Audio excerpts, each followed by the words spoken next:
கோவை வேலலூர் குப்பை கிடங்கில் நிரந்தர தீர்வு ஏற்படுத்துவது குறித்து செப்டம்பர் 3ஆம் தேதிக்குள் அறிக்கை தாக்கல் செய்ய தேசிய பசுமை தீர்ப்பாயம் உத்தரவு. வேலலூர் குப்பை கிடங்கை 2018ஆம் ஆண்டு அகற்றும்படி பசுமை தீர்ப்பாயம் உத்தரவிட்டதை கோவை மாநகராட்சி பின்பற்றவில்லை.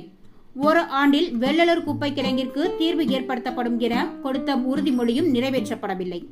கோவை மாநகராட்சி பசுமை தீர்ப்பாயத்தில் உறுதி அளித்ததை நிறைவேற்றாததால் மறுமலர்ச்சி மக்கள் இயக்க தலைவர் ஈஸ்வரன் கடந்த 2022ஆம் ஆண்டு டெல்லியில் உள்ள தேசிய பசுமை தீர்ப்பாயத்தில் முறையீடு செய்தார். அந்த வழக்கு சென்னை பசுமை தீர்ப்பாயத்திற்கு மாற்றப்பட்டு தொடர்ந்து நடந்து வந்தது. இதில் கடந்த 14ஆம் தேதி நடைபெற்ற விசாரணையில் ஒரு வருடத்திற்குள் பழைய குப்பைகளை அழித்து விடுவதாக உறுதிமொழி அளித்த கோவை மாநகராட்சி 6 வருடமாகியும் இதனை செய்யாதது குறித்து பசுமை தீர்ப்பாயம் கேள்வி எழுப்பியது. அதனால் இது குறித்து தெளிவான விரிவான அறிக்கையை அடுத்த விசாரணைக்குள் அளிக்குமாறு பசுமை தீர்ப்பாயம் உத்தரவிட்டுள்ளது. கோவை மாநகராட்சி ஆணையருடன் ஒரு சந்திப்பை ஏற்படுத்தி இதற்கான தீர்வை எட்ட வேண்டுமென நகராட்சி நிர்வாகம் மற்றும் குடிநீர் வழங்கல் துறை முதன்மை செயலாளருக்கு பசுமை தீர்ப்பாயம் அறிவுறுத்தியுள்ளது. இந்த வழக்கின் அடுத்த விசாரணை வரும் செப்டம்பர் 3ஆம் தேதிக்கு ஒத்திவைக்கப்பட்டுள்ளது.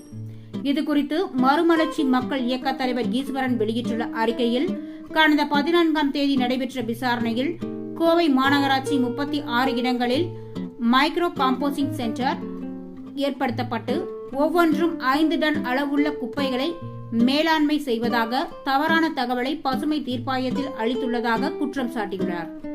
வேலலூர் குப்பை கிடங்கில் குப்பைகள் கொட்டுவது 81% இருந்து 18% குறைந்து விட்டதாக கோவை மாநகராட்சி பசுமை தீர்ப்பாயத்தில் மேலும் தவறான தகவலை அளித்துள்ளதாகவும் குற்றம் சாட்டியுள்ளார்.